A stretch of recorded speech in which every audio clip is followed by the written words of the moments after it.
Football মানেই পেলে, পৃথিবীর এমন কোনো প্রান্ত নেই যেখানে তার নাম শোনা যায়নি। ১৯৪০ সালের ২৩ অক্টোবর ব্রাজিলের মিনাস গেরাইসে এক দরিদ্র ঘরে জন্ম নেওয়া এই ফুটবল সম্রাট ৩ বার বিশ্বকাপ জিতে নিজের প্রতিভায় ফুটবলকে রূপ দিয়েছেন শিল্পে।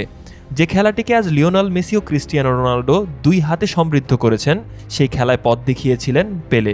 ভিন্ন প্রজন্মের এই কিংবদন্তিদের খেলার ধরন আলাদা হলেও প্রতিভার উজ্জ্বলতা একই সূত্রে গাঁথা।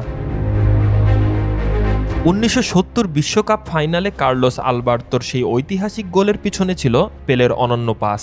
বলটা ছিল যেন মায়ের ভালোবাসায় বাড়িয়ে দেওয়া খাবারের প্লেট, যা আলবার্তো গোগ্রাসে গিলে নিয়েছিলেন ইতালির জালে বল পাঠিয়ে। বিশেষজ্ঞরা বলেন সেই মুহূর্তেই ফুটবল পেয়েছিল তার সবচেয়ে সুন্দর রূপ। আবার সেই বিশ্বকাপেই উরুগুয়ের বিপক্ষে পেলেকে থামাতে গোলকিপার এগিয়ে এলেও তিনি এক অদ্ভুত বুদ্ধিতে বলটা ডামি করে গোলকিপারকে পাশ কাটিয়ে শট নিয়েছিলেন।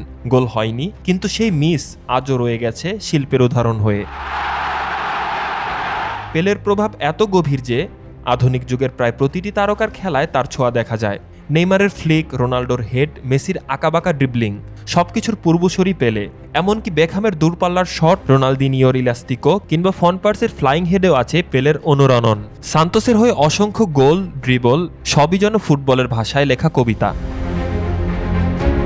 ম্যানচেস্টার সিটির তরুণ তারকা আর্লিং হল্যান্ড একবার বলেছিলেন, যা কিছু আমরা এখন মাঠে দেখি পেলে সেগুলো অনেক আগেই করে রেখেছেন। সত্যি পেলে ছিলেন সময়ের চেয়ে এগিয়ে থাকা এক প্রতিভা, যিনি ফুটবলকে শুধু খেলাই বানাননি, বানিয়েছেন এক চিরন্তন সৌন্দর্যের প্রতীক। তার প্রতিটি স্পর্শে ছিল জাদু, প্রতিটি মুহূর্তে ছিল নতুন অনুপ্রেরণা।